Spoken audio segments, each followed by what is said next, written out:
And welcome back to Let's Play Xenogears. We have just gotten to the central district of Kislev's capital.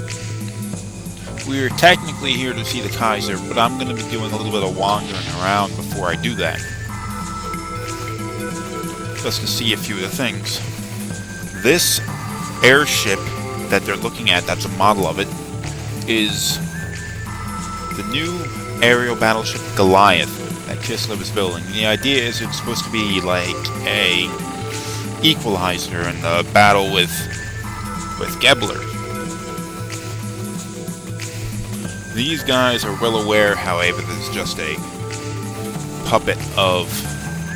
Oh, there's a world map. When we finally get to see the world map, you'll notice it doesn't quite look like that, and there's a reason for that. But we'll explore that much later in the game. These Kislev guys are surprisingly well informed about a lot of things. They understand the relationship between Solaris and Avith, and they seem to be aware of a lot of other things, like who Bart is. There's a guy down here. He's hiding a pet down here. It's a dog he found in Lahan after it was destroyed.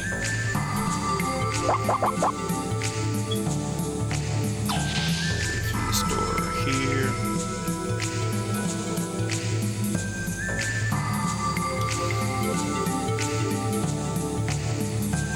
Guess someone died. Don't really know. Chickens are just wandering around. Weird looking chickens.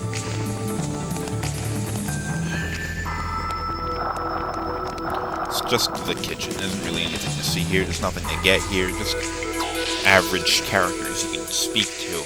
The real reason why I'm down here is over in this direction. There is a crane that you switch on. Now, the way you control this is once it starts moving, you can move it left or right. Once you start moving it left or right, though, it has to move. And basically you have the one try to get to the end where it needs to go, or you have to leave the room and come back and start again. Now, I actually redid this like 5 or 6 times, just to get this right. You get the crane down there, then you can step on the hook and then jump over the top. Then this guy's hiding from his job. How he got back there, I don't know.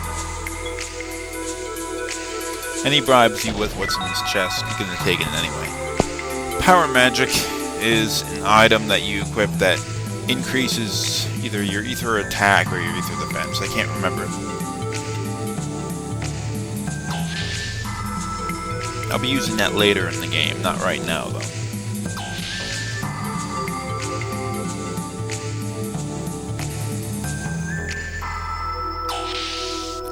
Heading back upstairs.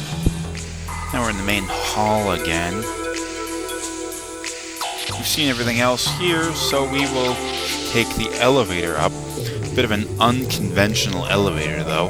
Aside from traveling up, it reaches this point and then goes to the side. And then goes up some more. Bit of unusual architecture for the Central District, and there's a reason for that we'll go into later on in the game. Now, there's a few things. There's the Kaiser up here. Now, I can go and talk to him, but I'm not actually going to do that right now. I'm going to go this way so I can see a couple of other things before I advance the plot. There's this door here. This is the control room.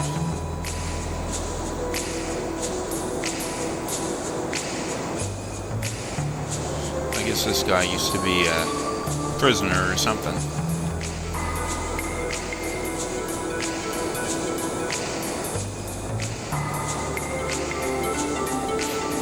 Nameless soldiers have their lives lived.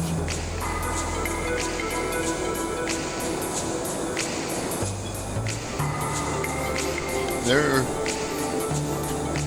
a couple of people make weird references why there is a bridge there. This is, I imagine this is where Kislev basically controls all of its military effort. See what this guy is referring to. Ethos have been using the human rights movement to usurp political power. In a recent parade, there was an attempt on the life of the Kaiser. Fortunately, they failed, but we don't know when they might.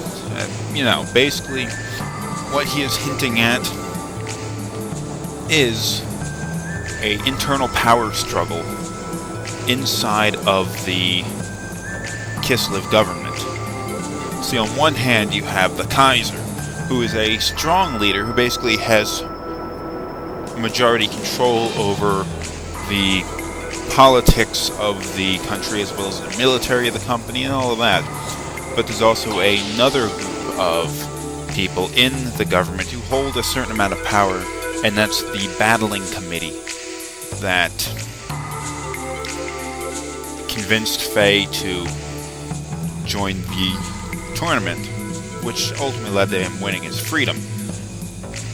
So on one side you have the Kaiser, on the other side you have the battling committee, which has its ties to the Ethos. A little more, that concept will be explored a little bit further, a little bit later on in the game.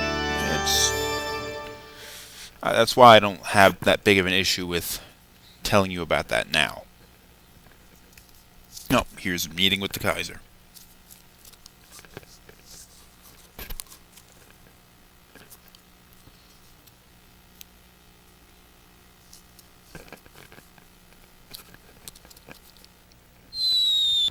Oh, there's Rico.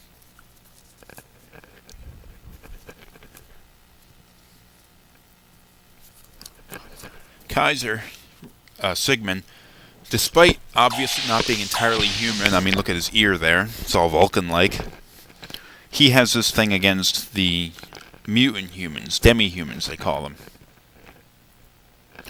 Anybody who's not pure human, and Rico is one of them. And we're coming to the end of this episode, so I'm going to end this one a little bit earlier, about 7.5 minutes, because I want to keep these coming plot points intact.